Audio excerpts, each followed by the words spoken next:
So we're out here, sharing the word of God. I mean, basic First Amendment stuff. I mean, it guarantees our rights as citizens just for freedom of religion, freedom of speech, freedom of press. I mean, basic stuff. I mean, the First Amendment was ratified along with like the first 10 that guarantees our rights as citizens, or not really citizens, just as people. The government can't really infringe upon those rights. I mean, like whether if you're Jewish, Mormon, whatever, you can just do this.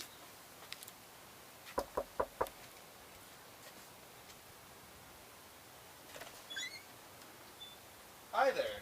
Would you like to learn about God? Really?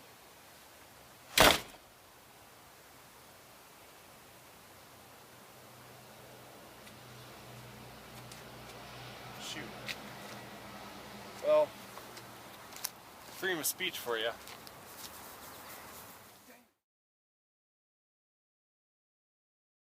How do you feel about the Second Amendment? Being out here, it's really dangerous. I don't live in the best neighborhood, and the Second Amendment gives me the right to bear arms, and it really, it really protects me and my family. I mean, I gotta protect my kids, my dog, my wife, like all my siblings, and having the right to bear arms is like the most important thing I can have. Because if some fool breaks into my house looking for I don't know what, I can protect my little baby girl. It's and it's also necessary for Americans as well. I mean, all the way back then, the British were trying to take away all the weapons that the colonists gathered up, and that's just straight right, fool. And it's one of our basic rights. That's how I feel. What's your take on the 13th Amendment? 13th Amendment? The worst thing that's ever happened in this great country of America, I can tell you that. I mean, taking all of our workforce is terrible. I mean, I would do the sharecropping thing. That's just as worse. I'm giving into what the federal government says. Those Northerners up there, basically terrorists. They're ruining our way of life. It's I don't know. It's terrible. It's a monarchy up there. I mean, I miss the days of good old-fashioned slavery and Jim Crow laws. Those were the best. I don't have to worry about who's going to plow my field this morning, or shoot, I need all these bags of cotton produced, and it just doesn't happen no more. I have to pay them. It's stupid. I wish that I wish us as a statehood would just say no. South Carolina's not going to do anything like that anymore. Unfortunately, South Carolina was not allowed to make any such laws due to the 14th Amendment. The 14th Amendment ensures that no state can make a law that restricts the privileges of its citizens.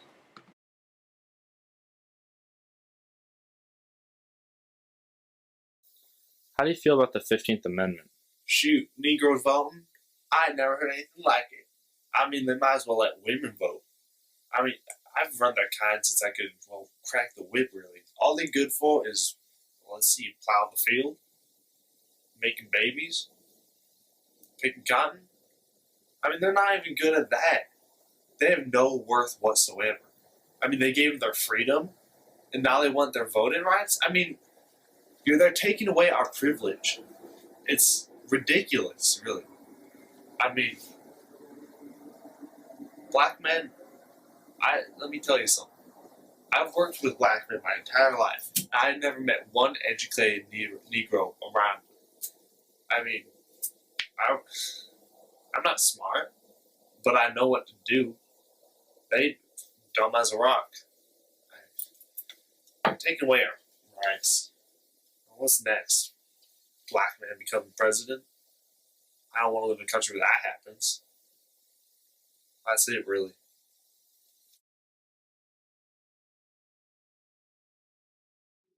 So what was Prohibition? Prohibition was probably one of the worst times of my life. I won't even lie. every weekend I'd look forward to going out with all my friends and kind of getting drunk, you know? Kind of, that's just a manly thing to do. But with the new 18th Amendment, we couldn't do that anymore. And that really affected me. You know, like in the workplace, I was a lot more productive, and everyone else around me was more productive. I'm sure my boss liked it, but we didn't because we weren't always hungover, and so we actually had to work. We didn't have an excuse to just sit there and sleep. So that was pretty hard. But we eventually did find these things called speakeasies. They're kind of like old bars, I guess. I don't know. It's kind of just opened up by friends, or that's what we think. I don't really know where it came from, but we kind of just were able to go there and drink in like old time's sake. Like it was pretty cool because even though it was illegal, we saw a lot of really important people there. I'm pretty sure at one of the nights I went to one, it's more popular speakeasy in town, but I'm pretty sure I saw the president. I'm not really entirely sure on that because I was pretty hammered, you know. But yeah, it just wasn't a very good time for me. All right, thank you. So how do you feel now that prohibition has been lifted? You know, with the Great Depression, I'm just really happy because the Great Depression kind of made life really stressful and hard, and I feel that prohibition being lifted and us being able to drink freely again, we can come bond as a nation. You know, like we never have before, and it's just a great feeling, you know, because now I can finally drink legally, and just the fact that it was too expensive to enforce, and it was also just too hard because even the cops didn't want to enforce it. So that's actually a real big plus for everyone, I think. And like, you know, just First Amendment kind of proven itself right there. Pretty happy, freedom of assembly. Yep. And so, you know, I'm just really happy that productivity, it's at an all-time low. I'm not even gonna lie. It's nobody's got any money. This one's for you, America.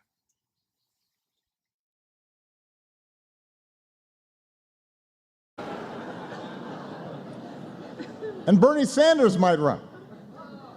I like Bernie. Bernie's an interesting guy. Apparently, some folks really want to see a pot-smoking socialist in the White House. We could get a third Obama term after all. Could happen.